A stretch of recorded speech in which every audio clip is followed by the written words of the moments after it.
Hello everyone, आपका स्वागत है हमारी एक और नई वीडियो में। और आज आपके लिए लेकर आए हैं एमडीएच मसाला, जिसका नाम तो आप सभी ने सुना होगा। और आज इसके ही फॉर्मूले से आपको कार्य समय का जो है चैप्टर क्लोज करके दिखाऊंगा, जिसमें अक्सर इस तरीके का क्वेश्चन पूछा ही जाता है जिसमें बच्चे बहुत ही कंफ्यूज होते हैं। तो देखिए, एमडीएच मसाला सबको याद होता है कि एमडीएच का मसाला आता है।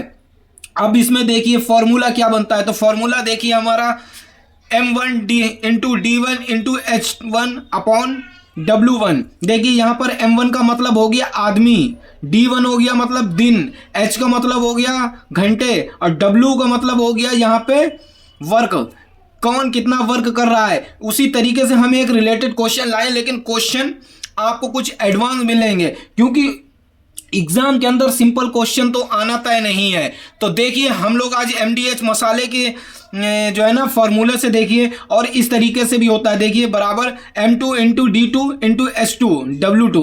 तो यहाँ पर देखिए इस तरीके से दे रखा है। मैंने आपको डेफिनेशन समझा दी कि M का मतलब आदमी होगा या कुछ भी हो सकता है पर्सन, D मतलब कितने दिन में कर रहा है, कितने घंटों में या कितने दिन में हो रहा है, वो कितना कार्य हो रहा है। सॉरी, W का मतलब होता है वर्क, यहाँ पर कितना वर्क हो रहा है। तो देखिए इसी से रिलेटेड एक क्वेश्चन है हम लोग आपके लिए लेकर आए हैं। तो देखिए क्वेश्चन हमारे पास आ चुका है। अब इस क्वेश्चन में हमें M1 और D1 को निकालना होगा। तो देखिए M1 और D1 हम लोग किस तरीके से निकालेंगे। देखिए यहाँ पर दे रखा है, पहला क्वेश्चन है, यदि 6 बिल्लियाँ 6 दिनों में 6 चूहे खा सकती हैं तो 2 बिल्लियाँ 3 दिनों में कितने चूहे खाएंगी। तो यहाँ पर हमसे जो है ना कितने खाएंगी चूहों के क्वांटिटी को पूछ रहा है। तो देखिए इसमें हमें सबसे पहले क्या निकालना है, M1 और D1 निकालना है। तो देखिए यहाँ पर M1 क्या हो गया हमारा, 6 बिल्लियाँ हो गई, ठीक है। D1 डे, तो ये M1 वो D2 हो गया, सॉरी वो D1 हो गया, ठीक है। कितने दिनों में या कितने घंटे में, तो ये हमारा हो गया H1, ठीक है। यहाँ तक आपकी समझ में आ गया, ये हमने फाइंड कर लिया। अब देखिए M2 और D2 पूछ रहा है। अब कह रहा है 2 बिल्लियाँ 3 दिनों में कितने चूहे खाएंगी, यानी कि H2 हमसे पूछ रहा है। तो ये देखिए यहाँ पर हमारा हो गया है,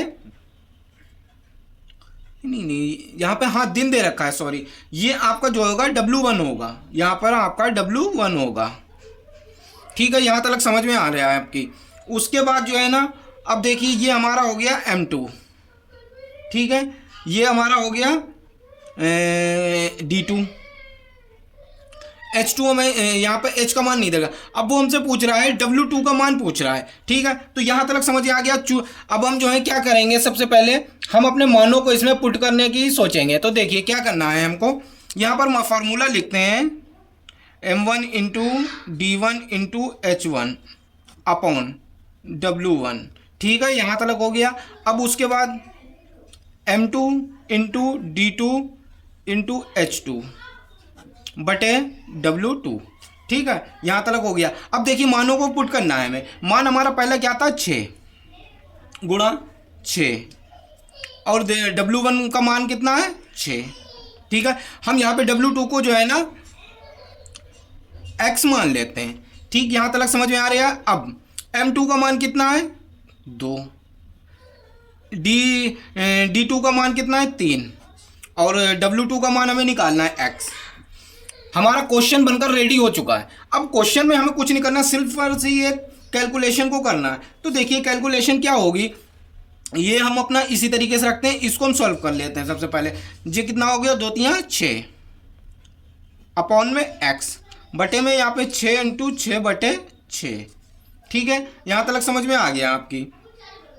अब क्या करना है, हम देखिए इस 6 से इस 6 को हमने उड़ा दिया, ठीक है। यहाँ तक समझ में आ गया आपकी। आगे बढ़ते हैं, या इसको हम लोग एक और भी टेक्निक से बना सकते हैं। चलिए इस टेक्निक से थोड़ा सा लंबा लगेगा, इसलिए हम लोग दूसरी टेक्निक बनाते हैं। तो देखिए 6 इंटू 6 बटे 6 बराबर 2 इंटू 3 अपॉन 6 वो X, सॉरी, ठीक है।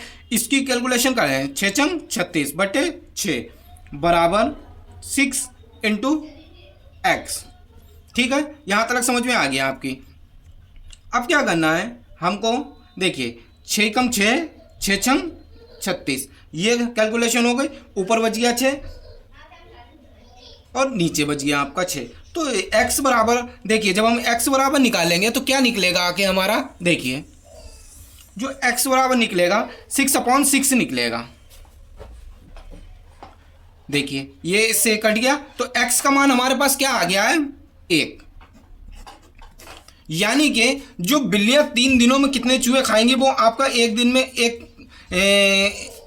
3 दिनों में कितने, 1 चूहा खाएगी 3 दिनों में। तो इस कैलकुलेशन की मदद से आपको देखिए समझने में क्वेश्चन को कितनी आसानी हुई। चलिए बढ़ते हैं हम अपने सेकंड क्वेश्चन की ओर।